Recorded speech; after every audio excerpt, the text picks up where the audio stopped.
Hey, what's going on, guys? It's Rob. I hope you had a wonderful holiday season and a happy new year. If you didn't get that toy that you really wanted for the holidays, I'm going to show you how to make something really cool today, the Origami Boomerang. This is definitely one of my most favorite origami models to make now. It's pretty simple, it's fun for all ages, and it will keep you busy for hours. When I first made it, I was playing around with it for over an hour. Well, the first one I made didn't come out so good. Neatness really counts with this model, so you need to be as neat as possible if you want it to fly well. What you're going to need is a piece of A4 printer paper. That's just a basic 8.5 by 11 sheet, just like this. You don't want to use cover paper that's too thick. You don't want to use construction paper. Just use a sheet like this. And the good thing about it is that we're going to split it in half, meaning you get to make two origami boomerangs with one sheet. Now you're probably wondering, how well can an origami boomerang really fly that's made from a piece of printer paper? Well, before we start, I'm going to show you a quick little video of me throwing it.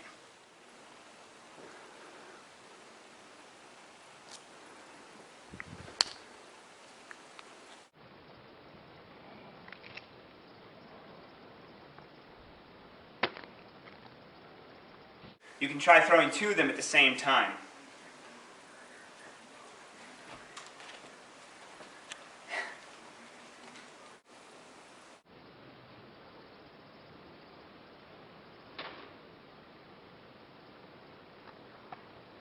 To start off, position your printer paper so that the longer ends are horizontal.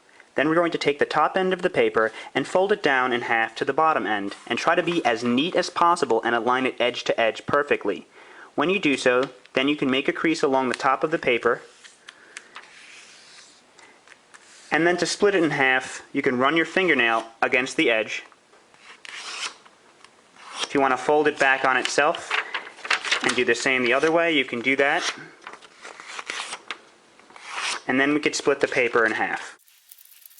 We're going to once again fold the paper in half lengthwise. So take the top end of the paper and fold it down to the bottom end of the paper. And make sure that the edges are aligned perfectly. And then you can make a crease along the top of the paper.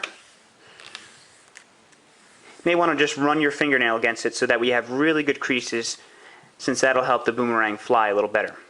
When you unfold the paper, you'll now notice we have a line that divides the paper in half, and we're going to be taking the top end of the paper and the bottom end of the paper and folding it directly next to the line. You don't want to fold it right on top of it, because when we fold the boomerang in half again, it might interfere with the edges. So take the top end of the paper, fold it down next to that line, leave a little bit of space, maybe like a millimeter or so, and then you want to make a nice crease along the top edge of the paper. So as you'll see, I left a little bit of space in between the middle of the paper and the edge of the paper there. Do the same for the bottom edge, so just fold it directly next to that line, leaving a little bit of space. And then we can make a crease along the bottom of the paper there. So as you'll see, there is a little bit of space in between the two edges, so that when we fold it in half, it doesn't interfere with those edges which we just folded in. Alright, so now we could take one end of the paper and we're going to fold it across to the other end. And as you'll see, the paper is very straight, so once you align it edge to edge, just hold it there, and you might need to just pull on this a little bit to kind of round it off, and it'll allow you to make that nice crease on the end there. And then you could run your fingernail over it. And then we're going to take both of the corners here and we're going to fold them inward so that the top edge is aligned with that vertical line you see. And you may want to just hold the bottom here, because when you fold this inwards, it'll kind of misalign the paper. So you just want to hold the bottom here, fold the corner inwards just like that, and make a crease. Run your fingernail over it. Do the same with the left side. So just fold that corner in just like that and make another crease. And you could run your fingernail over there. Then you can unfold both of the corners, and we could just fold it backwards. If you want to flip the model over and fold it that way, it's fine. But you could just fold it backwards on the same crease which you just made, and run your fingernail over it. Do the same with the left side, and run your fingernail over it. And then what we're going to do is we're going to just open the side here, and we're going to tuck both of these corners inwards, just like that. So you want to take it, tuck the corner in, and then you want to reclose the flaps. Do the same with the left side. Open it up, tuck the corner in, and then you could just close both of the edges together again. Make good creases, and you're ready to move on. Alright, at this point I need you guys to pay really close attention, to listen carefully, since the folding does get a little tricky here, but I'm going to go through it in a lot of detail to make it as simple for you as I can. We're going to take the model and we're going to unfold it, and then we're also going to unfold this edge on the right that we previously folded in towards the center. So you just want to unfold the right side of the model, just like that. Now you'll see we have a diamond shape on the right side here. So, to make this next fold a little bit easier, we're just going to make some of these creases here in the diamond a little better. On this horizontal fold, you want to just take both ends of the model and to just fold them away from you, and then you want to just run your fingernail against that horizontal fold. And that's known as a mountain fold because it creates what looks like a mountain. And then on the outside of the diamond here, we also want to just make those creases a little better. So we're just going to flip over the model, and as you'll see we have the 4 creases here. Just take your finger and you want to run your fingernail against the edge there. So you just want to fold downwards on that and just run your fingernail against it. And do that with all 4 of the creases there.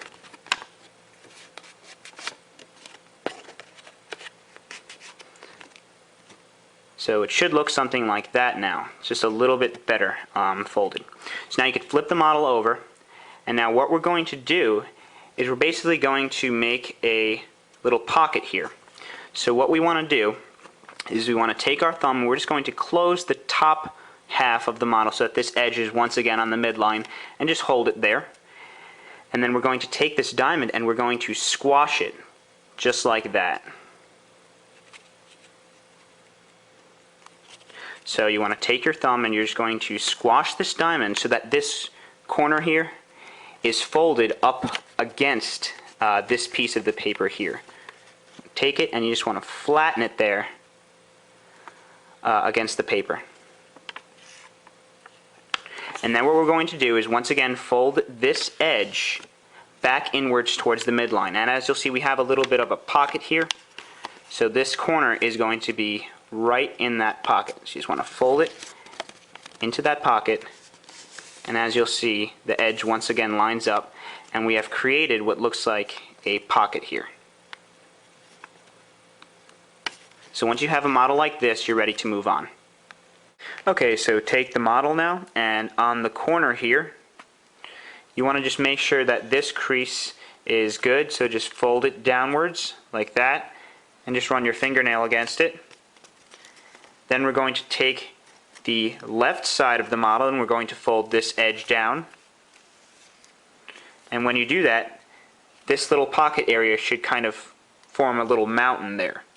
Then you're going to take the top edge and you're also going to fold it down so that this edge here is on the bottom with this edge. So fold it down like that. And as you'll see, that little mountain area is going to be folded to the left now and form a little pocket in there. Then you could just flatten everything out. And what we're going to do now is we're just going to reopen everything. And then you're going to lift up this edge here so that you take this corner that we previously tucked in. You want to basically just lift that up like that. And then what we're going to do is we're going to once again fold this left side down, and then we want to fold the top down, and when we do that, it will once again form that little pocket in there, but we want to have this corner tucked into that area now where that pocket has formed. So just put that in there, close the top down, and just kind of work that corner back into that area and make sure everything is folded nicely and make really good creases. So your model should look something like this now. Alright guys, so we're pretty much done with making the origami boomerang. We just need to lock the ends, and to do that we're just going to open the end like that, and we're going to fold both of these corners in so that the edge here is aligned with the vertical edge. So just fold it in and try to be as neat as possible, and make a crease and run your fingernail against it. Do the same with the left side.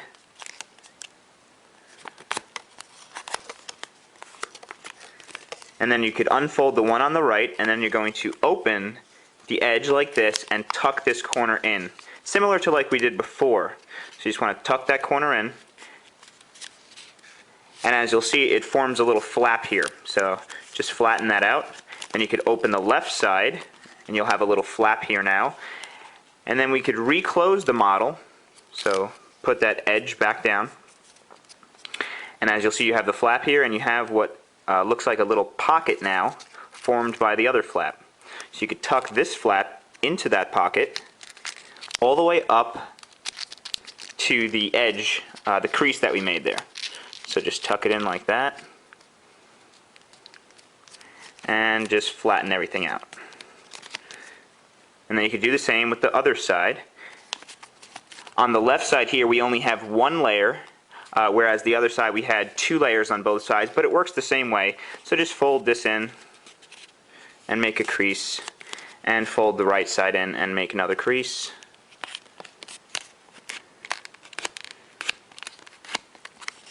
Then you can unfold the right side, open this edge, tuck this corner in. You might need to fold it here on that crease. Open this flap, close the model, and then you could finally open that little pocket there and tuck that flap in.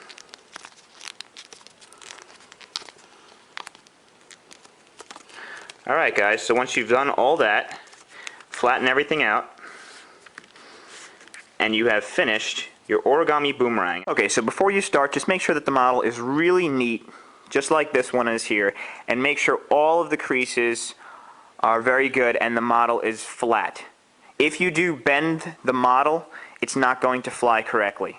So it is pretty fragile, but it will endure being hit against walls and stuff like that, but if it hits a wall, it's not going to come back to you. So you want to hold it like this. With this line here, the diagonal line, it should be facing upwards. So you don't want to hold it with this little flap here on the back. It should be held like this, and as you'll see, this end here is diagonally down to the right, like that. So this is the way you want to throw it. There is a way to make this so that you could throw it with your left hand. I know there's some lefties out there, me included, but I am able to throw this with my right hand. So once you position it like this, you want to just rotate it like a frisbee, and it's going to be thrown so that the model is spinning clockwise. So you just want to throw it like that. I probably won't catch it right now, but let me try to throw it. Well, there you go. So just make sure your model is neat. If it's not coming back to you, you need to practice on how to throw it. Make sure the model is very flat, and have fun with your origami boomerang. Alright guys, thanks for watching, and be sure to subscribe for further notification of my videos.